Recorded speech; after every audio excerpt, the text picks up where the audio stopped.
안녕하세요. 황금별 경제연구소입니다. 지난 한 주 너무 많은 일들이 있었죠? 왜 이렇게나 변동성이 심한 장세일까요? 코로나 팬데믹 때 전 세계적으로 역대급 현금이 풀린 만큼 심한 부작용이 발생하지 않을까 싶습니다. 미국도 기축통화를 앞세워 무한정 달러 화폐를 찍어냈는데요. 그중 실리콘밸리 지역에 있는 실리콘밸리 은행도 돈이 주체가 안 되어서 스타트업과 벤처기업들의 신용 없이도 막 대출을 해주었어요. 결국 이번에 은행이 파산 신청을 하고 미국 정부의 지원을 받게 되었습니다. 왜 이런 일이 벌어졌을까요? 이런 배경에는 파월 할아버지 계시죠? 금리를 어떻게 했다?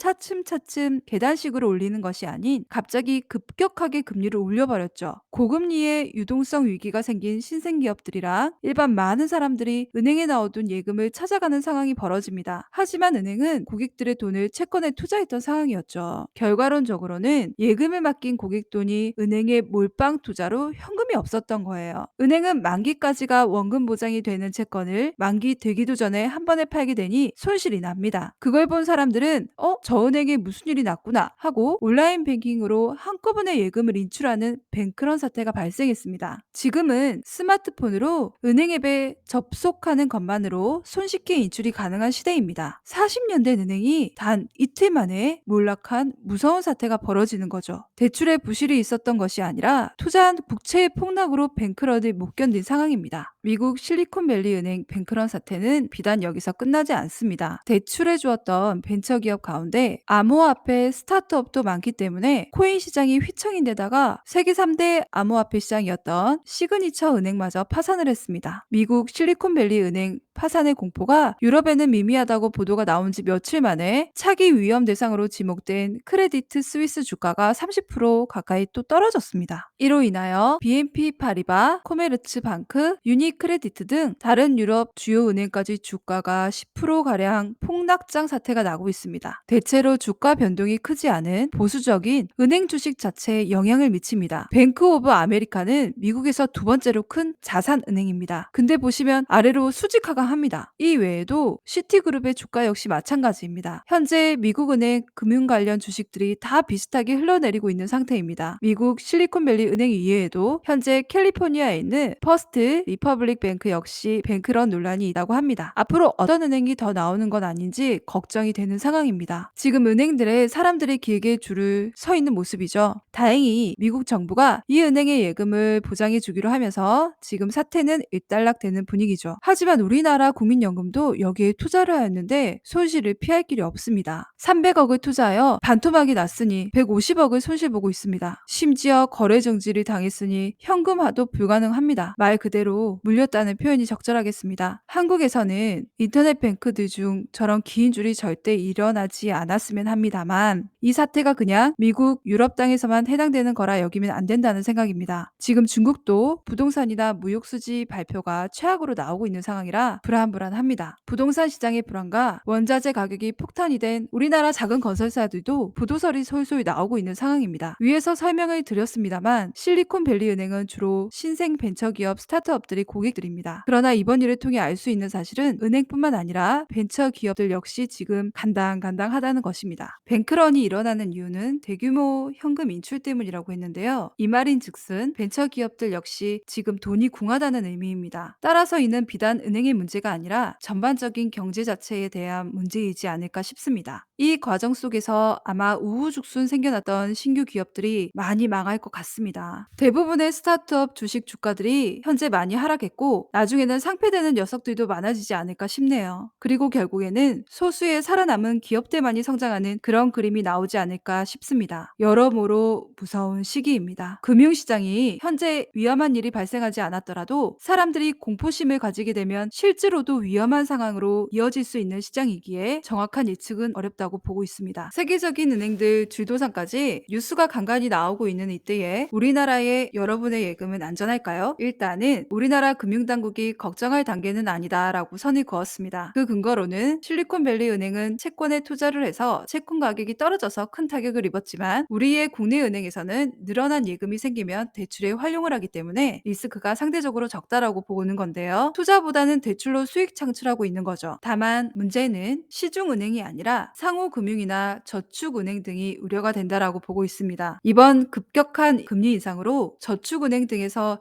이자 엄청 높게 주는 광고 많이 보셨죠? 이런 식으로 예적금 금리를 본격적으로 올려서 자금을 모은 상황이기 때문에 금리 인상이 예민한 부동산 PF 대출을 많이 해놓은 상황이기 때문입니다. 부동산 가격들이 많이 내려가고 있고 연체율은 많이 올라가고 있는 상황이라 다소 우려가 됩니다. 이렇게 되면 저축은행이 PF 대출해준 대출금을 못 돌려받는 상황이 올 수 있잖아요. 그런 반대로 고객들에게 예금 자금을 못 내어주는 상황이 될 수 있기 때문에 이럴 때는 우리나라도 뱅크런이 일어날 수 있습니다. 만약 뱅크런이 일어난다면 혹시나 은행이 망해도 내 돈은 보호받을 수 있을까요? 아시다시피 예금자 보호법 5천만 원은 보호받을 수 있습니다. 하지만 꼭 알아두셔야 하는 부분이에요. 각 금융회사, 쉽게 이야기해서 각 은행별로 적용받는 한도입니다. 1억을 예금한다고 했을 때 지점이 다른 은행에 5천만 원씩 두 군데에 1억을 예금해도 5천만 원만 받습니다. 하지만 A은행에 5천만 원, B은행에 5천만 원 예금이 되었다면 1억을 보호받을 수 있습니다. 예금자 보호법 5천만 원은 다른 나라에 비해 현저히 낮은데요. 우리나라도 보호받을 수 있는 금액을 무조건 상향해야 될 것 같습니다. 미국보다는 괜찮지만 우리나라 내에서 상대적으로 시중은행이 아니라면 좀 더 조심하자라는 거죠. 증시 방향성을 잡기 힘든 시점이다 보니까 지난 한 주 글로벌 자금시장에서는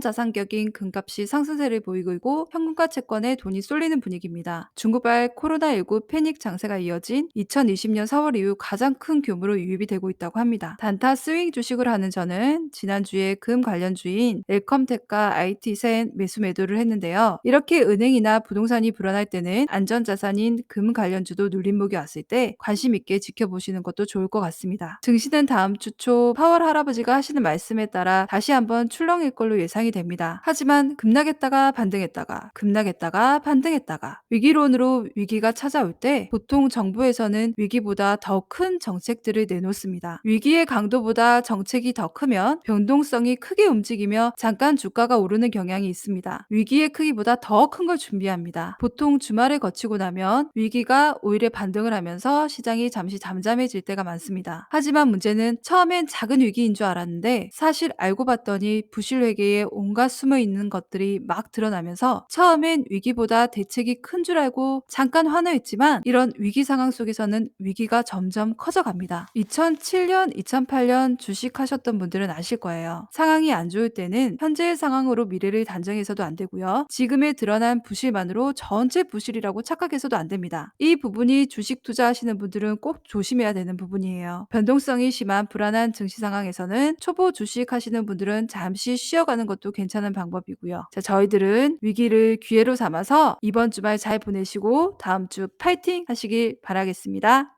이번 영상도 도움이 되셨으면 구독, 좋아요 부탁드릴게요.